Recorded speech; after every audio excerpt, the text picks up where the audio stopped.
desarrollo del sistema respiratorio. Para entenderlo es necesario que revisemos algunos puntos. Por ejemplo, el sistema respiratorio tiene tres funciones, que son el intercambio de gases, la conducción del aire y la filtración del aire, y se divide en dos porciones. Una porción superior que se desarrolla a partir de la cavidad bucal primitiva y la porción inferior que se desarrolla desde la invaginación ventral del endodermo del intestino anterior. La porción superior incluye las cavidades nasales, los senos paranasales, la nasofaringe y la orofaringe, y la inferior que incluye la laringe, la tráquea, los bronquios y los pulmones. El desarrollo del sistema respiratorio inicia con el primordio de este, que es una hendidura laringotraqueal localizada en el extremo caudal del intestino primitivo anterior.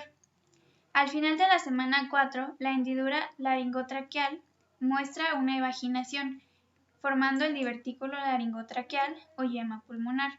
Al inicio, la yema pulmonar mantiene comunicación con el intestino anterior, pero el divertículo se expande caudalmente, formando la yema respiratoria globular, que es el esbozo del árbol respiratorio. Al poco tiempo, el divertículo laringotraqueal se separa de la faringe primitiva, pero mantiene su comunicación mediante la entrada abitus laringea primitiva. En esta entrada aparecen dos pliegues longitudinales o crestas traqueoesofágicas que lo separan del intestino anterior. Estas se fusionan para formar el tabique traqueoesofágico.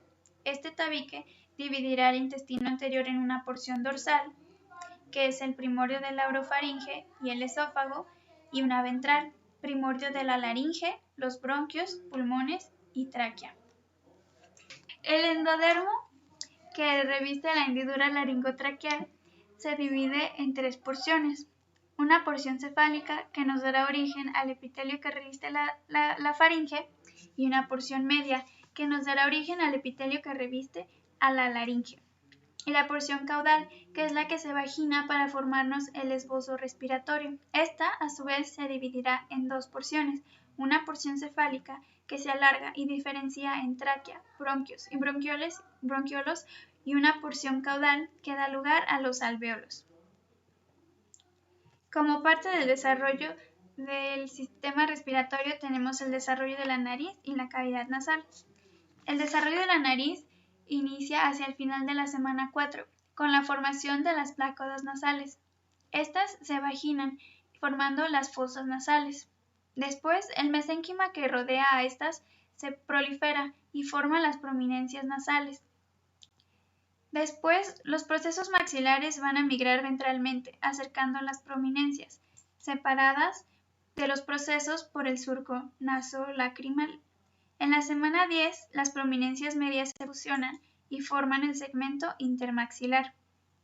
La prominencia media nos dará origen a la punta de la nariz y el tabique nasal, y la prominencia lateral, que nos dará origen a las alas de la nariz. Mientras se están formando las fosas nasales, después estas se van a profundizar y van a formar los sacos nasales primitivos, que se van a unir entre sí formando la cavidad nasal primitiva. El fondo de esta está constituido por la membrana buconasal, que de esta comenzará a romperse y permitirá la comunicación entre la cavidad nasal y la bucal, a través de las coanas primitivas.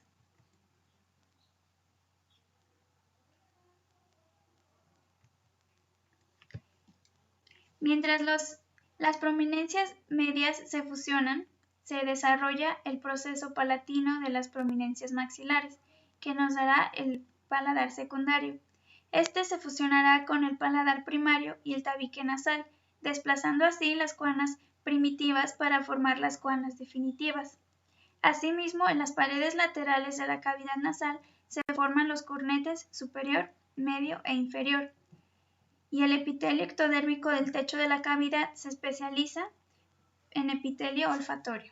El desarrollo de la laringe inicia con la hendidura laringotraqueal, porque a los lados de esta el mesénquima formará dos elevaciones o tumefacciones aritenoideas o protuberancias aritenoideas, convirtiendo la hendidura en un orificio en forma de T, que es la glotis primitiva.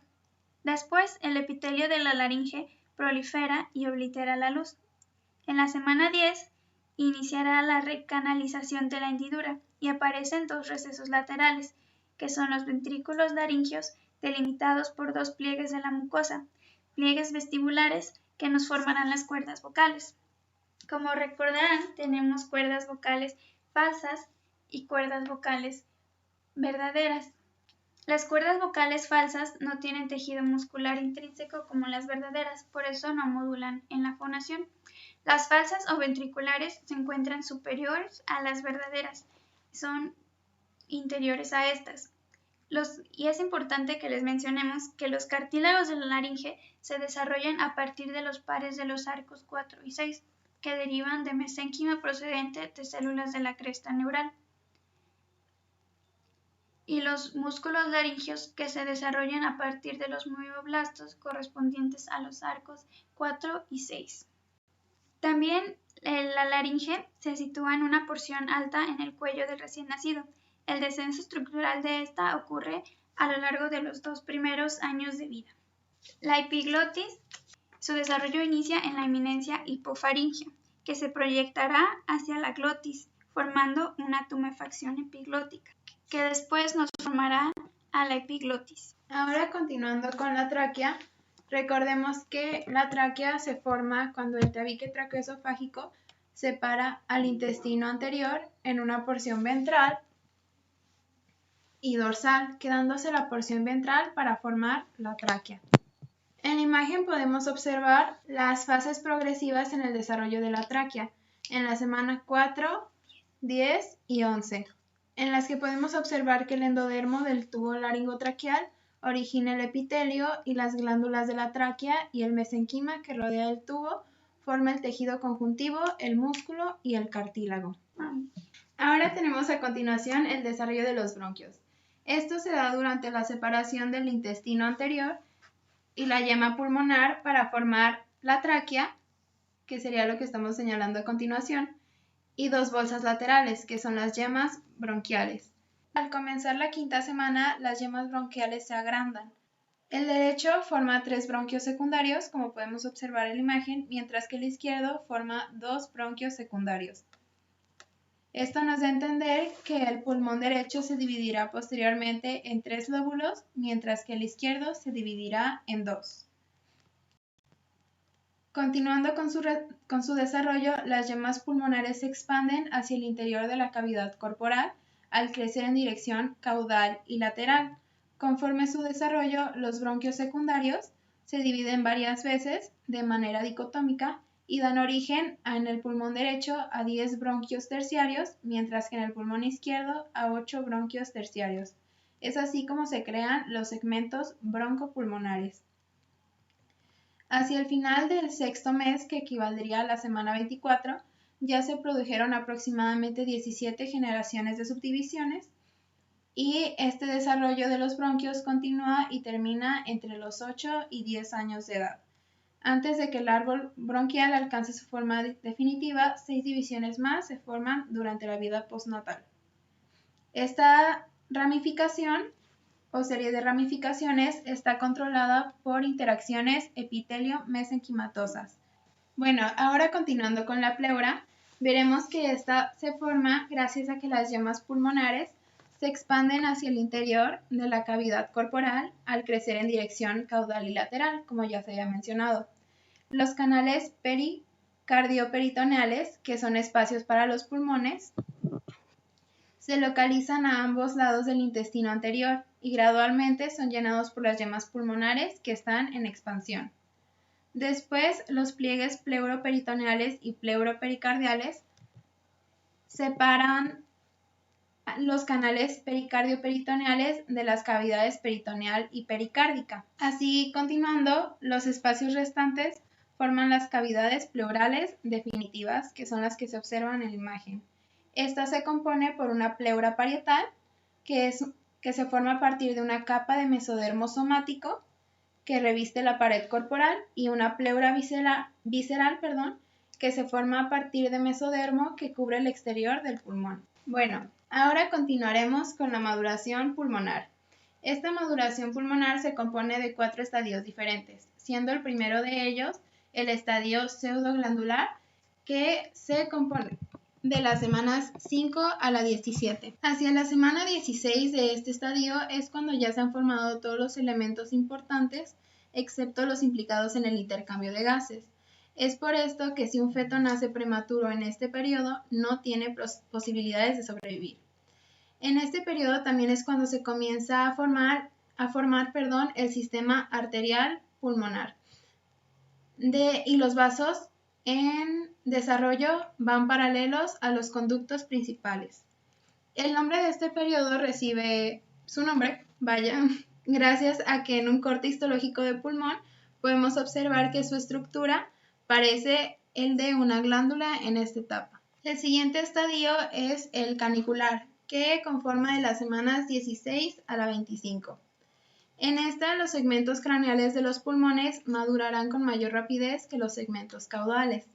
Como podemos ver, las luces de los bronquios y de los bronquiolos terminales aumentan de calibre y el tejido pulmonar adquiere una vascularización importante. Eso lo podemos ver en la imagen. Hacia la semana 24, cada bronquiolo terminal ha producido 2 o más bronquiolos respiratorios y cada uno de estos se divide en 3 a 6 conductos, lo que serían los alvéolos primitivos. Aquí en el corte histológico podemos ver un bronquio. Como vemos, tanto en el bronquio y el bronquiolo, la luz aumenta de tamaño, aumenta de calibre, y es lo que podemos observar en la imagen. El siguiente estadio, que comprende las semanas 24 hacia el final del periodo fetal, sería el de sacos terminales. En este, alrededor de la semana 26, en los extremos de los bronquios respiratorios, se han desarrollado sacos terminales, que son los alvéolos primitivos, los cuales tienen una pared fina, conformada por células escamosas que corresponden a los neumocitos tipo 1. A través de estos neumocitos es que se produce el intercambio de gases, o también conocido como hematosis. Entre las células escamosas que acabamos de mencionar hay células redondeadas dispersas, que son los neumocitos tipo 2. Estas segregan el surfactante pulmonar, que como ya habíamos mencionado en clases de embriología pasadas, es una película que reviste las paredes internas de los sacos alveolares. Este surfactante tiene la función de facilitar la expansión de los sacos alveolares, evitando así la atelectasia, lo que quiere decir el cierre de los sacos durante la expiración. La producción de surfactante inicia entre las semanas 20 a 22 y aumenta su producción durante las fases finales del embarazo. Entonces recordemos que los fetos que tienen entre 24 y 26 semanas pueden sobrevivir mediante cuidados intensivos, pero es hasta las semanas 26 a 28 cuando ya tienen cantidades suficientes de surfactante y sacos alveolares como para sobrevivir. Continuando, el siguiente estadio es el alveolar, que corresponde del final del periodo fetal hacia los 8 años de edad. Alrededor de la semana 32, cada bronquiolo respiratorio finaliza en un conjunto de sacos alveolares separados por tejido conjuntivo laxo. Los sacos representan los futuros conductos alveolares. A partir de la semana 38 es que los pulmones pueden llevar a cabo la respiración gracias a la membrana alveolo-capilar. Para ese entonces, esta membrana ya es lo suficientemente fina como para permitir el intercambio gaseoso.